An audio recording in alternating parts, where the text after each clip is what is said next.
Bienvenue sur Maine Public News Connect. Des reportages inédits de la radio publique de Maine sont diffusés chaque semaine en espagnol, en français, en portugais, en somalien et en anglais. Vous êtes sur Maine Public News Connect, bienvenue à vous. Heureuse de vous retrouver en ce vendredi 23 août 2024. Dans ce bulletin d'information, nous parlerons des priorités législatives, de la baisse du coût de certains médicaments, l'énergie éolienne en mer et enfin, nous parlerons du recyclage. Je suis Victoire Liwanga et tout de suite en détail l'actualité de la semaine. Les leaders de communautés immigrées de Maine se sont rassemblés à Portland le jeudi pour soutenir la législation fédérale qui, selon eux, peut aider les réfugiés et les demandeurs d'asile à se réinstaller aux États-Unis.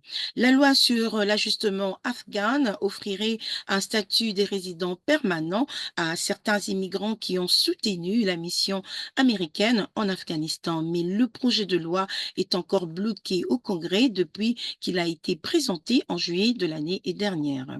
Une autre priorité pour les dirigeants de Maine est la loi sur l'autorisation du travail des demandeurs d'asile qui permettrait aux demandeurs d'asile d'appliquer pour un permis de travail 30 jours après leur entrée dans le pays au lieu de 180 jours actuels.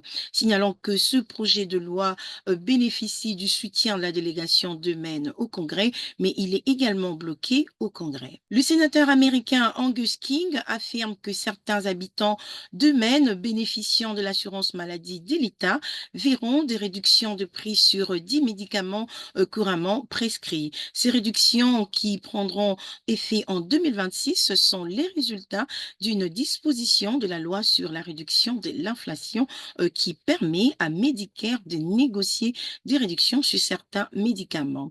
La nouvelle loi plafonne également les frais de médicaments à $2 000 par an et le coût d'insuline à $35 par mois. Selon M. King, la loi permettra à Medicare d'économiser 6 milliards de dollars par an et aux bénéficiaires de Medicare 1,5 milliard de dollars chaque année. Le gouvernement fédéral a accordé à l'État de Maine le premier bail de recherche sur l'éolien offshore flottant. La zone de concession couvre environ 607 028 hertz et est située à environ à 30 000 pieds au large de la côte du sud de Maine. Le site sera équipé d'une douzaine d'éoliennes flottantes en mer capables de générer jusqu'à 144 mégawatts d'énergie renouvelable. L'objectif principal du projet est d'étudier la technologie des éoliennes flottantes et leur interaction avec l'environnement, l'industrie de la pêche ainsi que les animaux marins, signalant que la construction ne devrait pas commencer avant plusieurs années. Un groupe de travail sur les déchets solides recommande que la ville d'Auburn reprenne le recyclage en porte-à-porte environ un an après que les conseillers municipaux aient voté pour mettre fin à cette loi. Lors d'une réunion du conseil municipal le lundi soir, Ralph Harder, qui est membre du groupe de travail, a dit que l'instauration d'un programme hebdomadaire est important pour la satisfaction et la participation. Les conseillers municipaux d'Auburn ont voté la fin du recyclage en porte-à-porte au printemps 2023 en raison des coûts. Une séance de travail sur les recommandations du groupe aura lieu en septembre. C'est la fin de ce bulletin d'information pour Maine Public News Connect. Merci d'avoir été avec nous. Je vous retrouve au prochain numéro et passez un excellent week-end.